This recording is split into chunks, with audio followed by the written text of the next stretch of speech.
The Mississippi River turned into tributary that threads Cypress Ridge, tugged softly at the town's memory even on windless nights. In the quiet hours, you could hear the water slipping past the old mills and the concrete abutments of the bridge like a patient, relentless witness. Mara Collins had loved that river, how its banks glowed gold at dawn, how the current carried stories under the moon. On the autumn night, Mara vanished, and the river kept quiet, too quiet for a river. The harvest festival lights blinked out along the boardwalk, and somewhere in the distance a dog barked once, twice, and then nothing. It was as if Cypress Ridge, the town that had learned to lean on one another for every breath of weather and worry, exhaled with a sudden, shocked hush.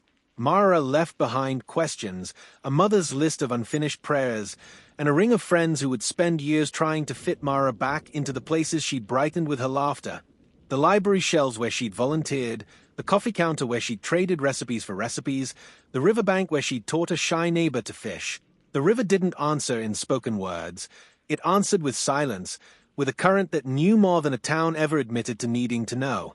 Cypress Ridge is a town that measures itself in shared stories, the kind of stories you tell before the fire dies and someone's grandmother reminds you to mind your manners. On the surface, it's a town that can't quite believe its own memory. Beneath the surface, it's a place where memory is a map you use to navigate Faye. The Harvest Festival sits at the center of that memory map, a modest carnival of funnel cakes and handmade crafts, a Ferris wheel that creaks when the wind pushes through the Ferris wheel's spokes, and the river that runs just behind the town's main street like a rumor you're not allowed to repeat too loudly. Mara Collins, a volunteer nurse with a quiet gravity, glowed in the festival lights that night. She moved with a warmth that drew people toward her, a comforting, steady pulse in the middle of joyful chaos. Detective Lena Hart stood at the edge of the festival, not part of the crowd, watching the edges of conversations fray and fuse. She didn't believe in coincidences when a town's rhythm had shifted. She believed in the careful listening of people who had learned to hide their fear in polite laughter. When Mara didn't return from the river's edge at the end of the night, Lena felt a tug in her bones. The thing you feel when a story you've just started to tell suddenly goes silent. The first hours of Mara's disappearance became a gallery of urgent, contradictory truths. A glove was found near the riverbank. A bicycle flipped into the bushes as if Mara had stepped out of the world and into a different gravity. A neighbor swore they'd seen Mara speaking on her cell phone, though no one could confirm reception at that hour. And the owning of a mobile phone was a novelty in Cypress Ridge, a sign that Mara had someone who mattered to her enough to iron an argument, or an alibi, or an apology. Lena's team codified the night into a map, places Mara frequented, people she spoke to, a few whispered rumors that couldn't yet be named. It felt like searching in a house painted black. The walls absorbed every sound you made, every breath you took, and the truth hid behind a corner you couldn't quite reach.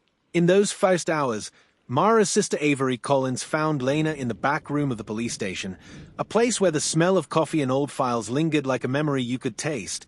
Avery was a nurse, all steady hands and careful words, and yet there was a tremor in her voice that made Lena pause. "I know you're trying to be calm, Detective," Avery said, "but she's our Mara. If she's hurt, I need to know you'll pull her back to us." Lena didn't promise anything. She promised to keep Mara's family close to the truth, even when the truth wasn't what a worried mother wanted to hear.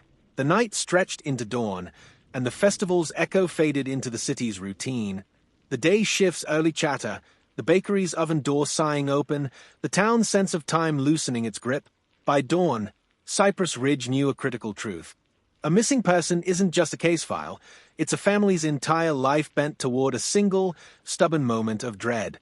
And in the hours that followed, a town that believed itself resilient learned that resilience can be a fragile thing easily cracked by fear, rumor, and the relentless pressure to produce results.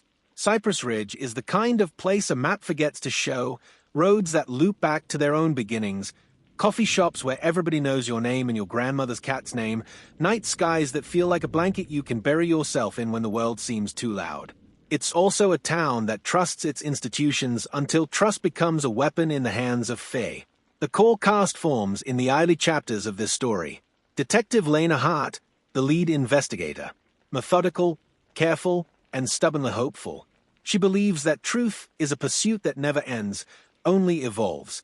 Mara Collins, the missing nurse whose life feels both ordinary and luminous until the extraordinary happens. Irene Collins, Mara's mother, whose grief weighs a stubborn stone. Avery Collins, Mara's sister, is a nurse who's learned to fight not with fists but with questions. Sheriff Rowan Pike, a figure of authority whose rank has always meant more than his words do. Caleb Mercer, a builder and family man whose quiet exterior masks a temperament that's deceptive in its calmness. Dr. Maya Chen, a forensic scientist whose arrival in the story signals the potential for scientific breakthroughs to rewrite a town's memory. Diana Reyes, the county prosecutor who knows every crack in the testimony's armor and how to press against them. Jonah Pierce, the defense attorney who knows how to listen to a lie until it reveals the truth in a new form. Mara's family becomes a map in itself, a map that shows you how love can be both the strongest shelter and the most fragile shield. Irene's life narrows to the shape of a photograph on the kitchen table, Mara's bright smile radiating from it even as Irene's eyes fill with tears that have learned to be patient. Avery translates that patience into careful, practical questions. Where did Mara last leave the riverbank? Who did she speak to that night? What could have dragged her away from the safety of the Harvest Festival's glow?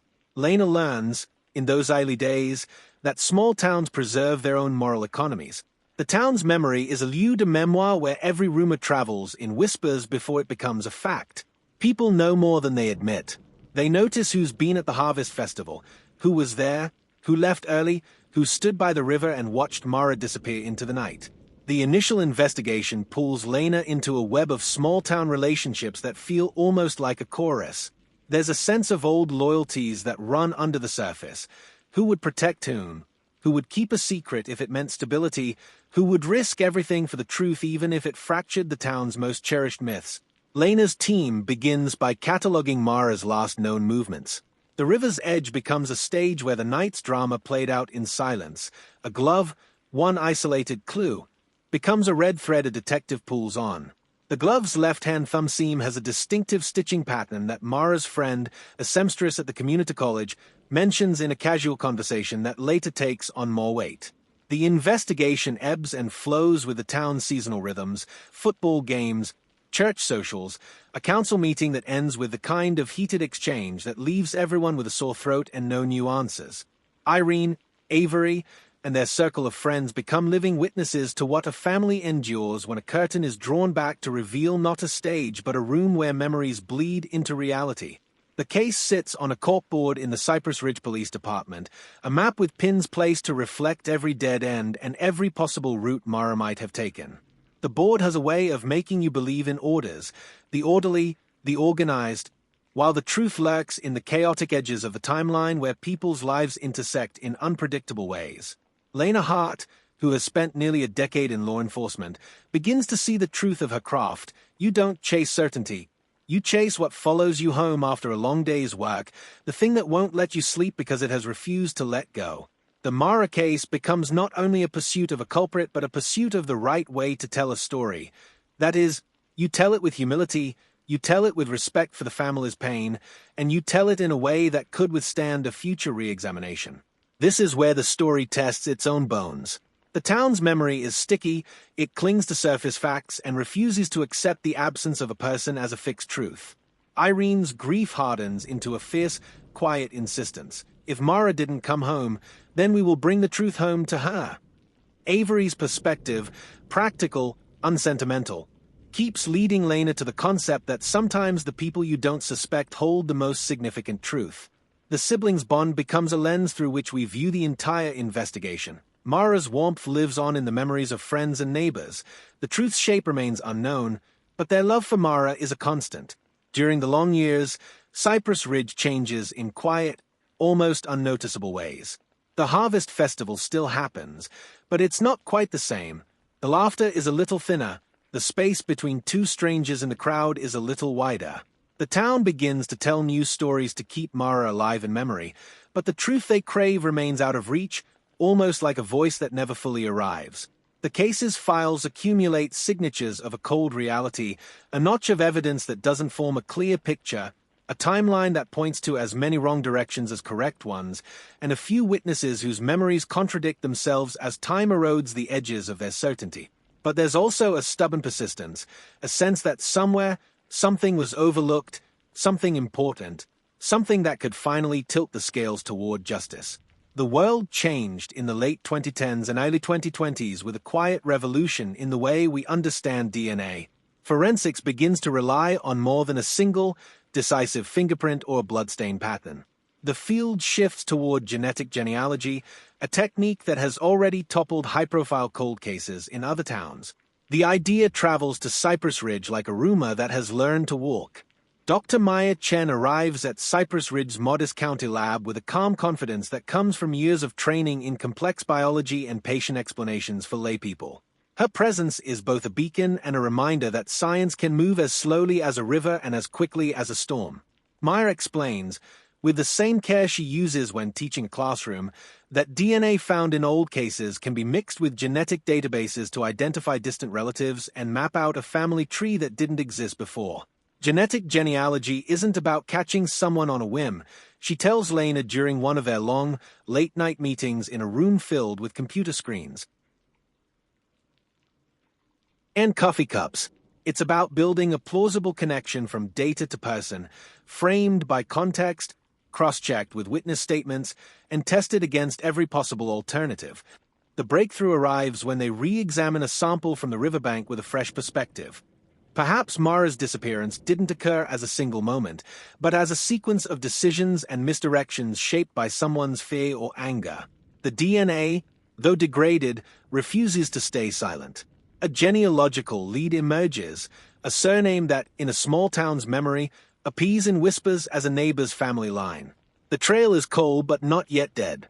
The lead points in the direction of Caleb Mercer, a contractor in Cypress Ridge who had built several houses in the victim circle and who appears, at first glance, as a steady, even admirable figure in the community, a husband, a father, a man who gives back to the town with his labor.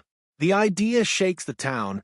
A person you trust, a person you've seen at church or on the porch where you exchange hot coffee on winter mornings. The mind wants to resist this possibility. The heart wants proof first. But the evidence, timelines, a reconceived alibi, a trace on a tool used at a local work site, and a connection to Mara's circle, begins to cohere into something more than rumor. The town's social ecosystem, its church groups, its soccer teams, its neighborhood associations, begins to tilt toward a single name, a single life, a life that had the capacity to harm Mara in a way that could be explained by dysfunction and fear rather than a simple moment of violence. The community's patience thins as the new lead gains credibility. Lena's old colleagues, some now retired, some still on the force, watch the progress with a complicated mix of skepticism and professional curiosity. The town's elders, who once believed that things like this don't happen here, now realize that fear can inhabit even the most wholesome corners of Cypress Ridge. The town's heartbeat shifts when the prosecutor, Diana Reyes, schedules a press conference. The room brims with cameras and a nervous energy. Irene Collins sits in the front row, a hand pressing into her palm, the other gripping a folded tissue that never quite stops moving. Diana speaks with a clear, even cadence. Evidence has been gathered through new DNA analysis and genealogical linkage. The suspect has been identified and arrested. The case is moving toward trial. The name she reads from the paper, Caleb Mercer, is spoken aloud for the first time in a formal setting, and the room's air shifts as though someone turned a dial from calm to thunder. Caleb Mercer's arrest is the event that newsrooms in neighboring towns would later call the arrest that shocked the community.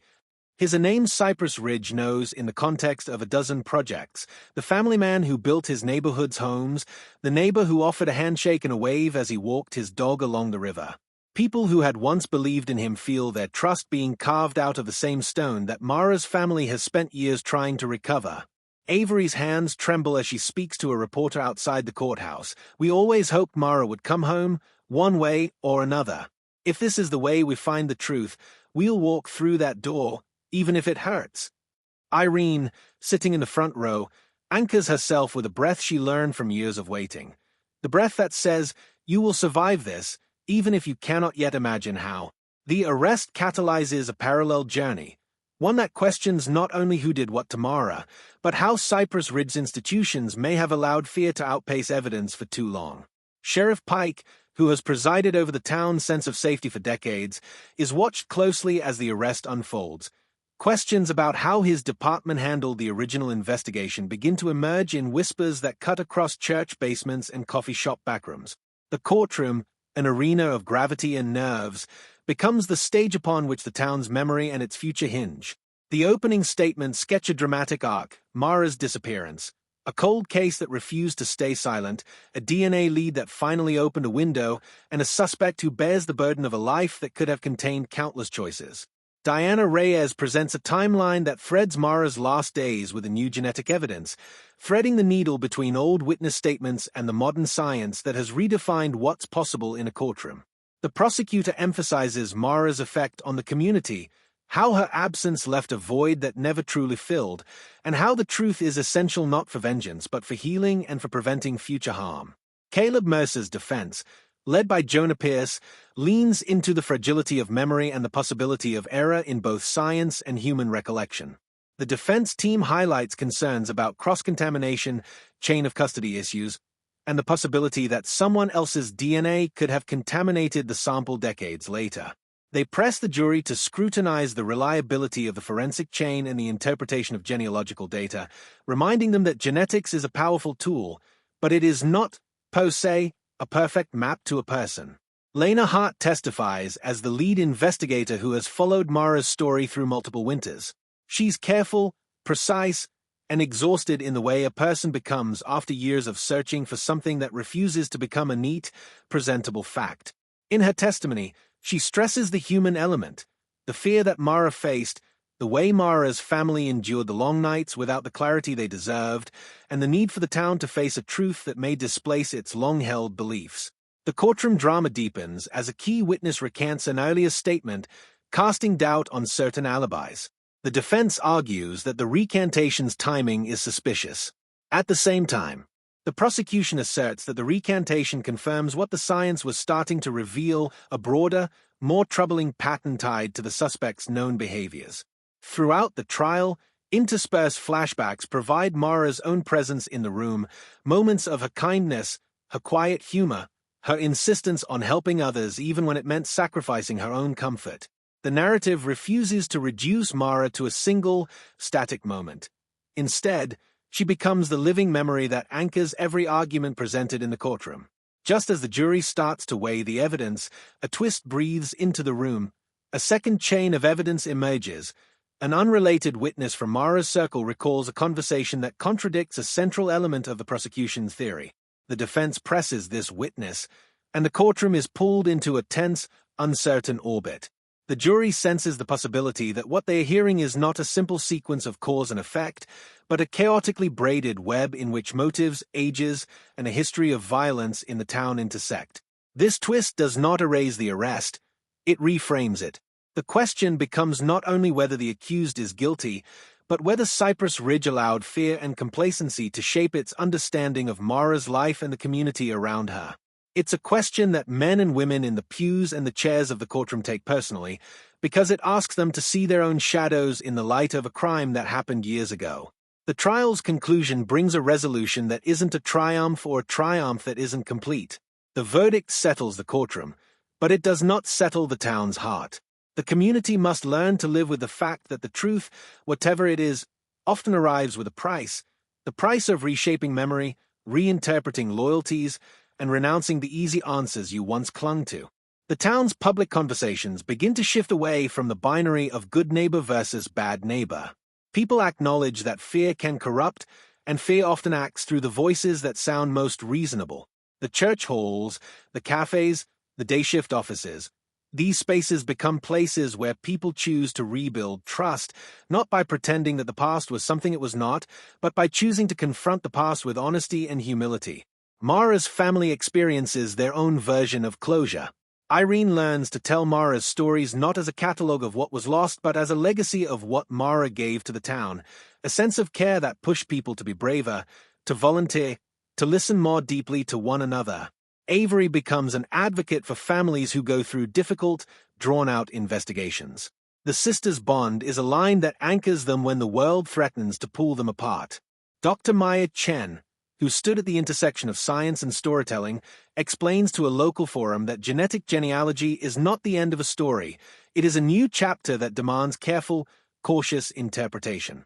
She speaks of the responsibility scientists bear to the communities they serve, the responsibility to communicate the limitations and uncertainties of the data and to recognize that the human dimension cannot be erased by a chart or chart shimmering lines. In Cypress Ridge, truth does not end the conversation. It begins a new set of questions. The river keeps its secrets, yes, but it also carries away some of the fog that once dimmed the town's memory. The harvest festival returns to its old place in the calendar, but now it carries a different weight, a reminder that happiness can be fragile and that healing requires patience, humility, and communal courage. Mara Collins's name, once a whispered rumor in the back rooms of the town, becomes a name spoken with pride and gratitude by the children who learn of her in school and the nurses who honor her memory in their wards. The community's memory gains a structure that allows it to hold both the ache of the past and the hope for a more truthful future. Caleb Mercer's life, changed forever by the arrest and the public gaze it invited, becomes a quiet reflection on what it means to be an object of suspicion, and how difficult it is to regain a sense of ordinary dignity after a community discovers you are not who they thought you were. The trial's outcome, whatever the specifics, leaves him to face his life in a new social light, with an awareness of consequences he will never fully erase. The town must come to terms with a lesson, that trust is earned anew every day, and that the truth, even when painful, still offers a form of release. In the end, the story returns to where it began. The river's memory, the harvest festival's fading glow, and a family's quiet resilience. The memory of Mara Collins remains a living thread in Cypress Ridge's fabric, a reminder that a town's strength isn't measured by how loud it can shout the truth, but by how patiently it can approach it again and again, even when the truth refuses to be shaped into a neat, comforting form. Some nights, the river's surface is as still as glass, reflecting street lamps and the faces looking down at it from the bank. On those nights, those who still carry Mara in their hearts might sit on the old stone ledge near the water and speak softly to the memory of a woman who illuminated a community with her simple, steadfast humanity. In these moments, Cypress Ridge feels both like the same town and a different one at once, a place that has learned that truth is not merely found in the moment of arrest or the moment of verdict, but in the ongoing work of listening, forgiving, and choosing to do better tomorrow than yesterday.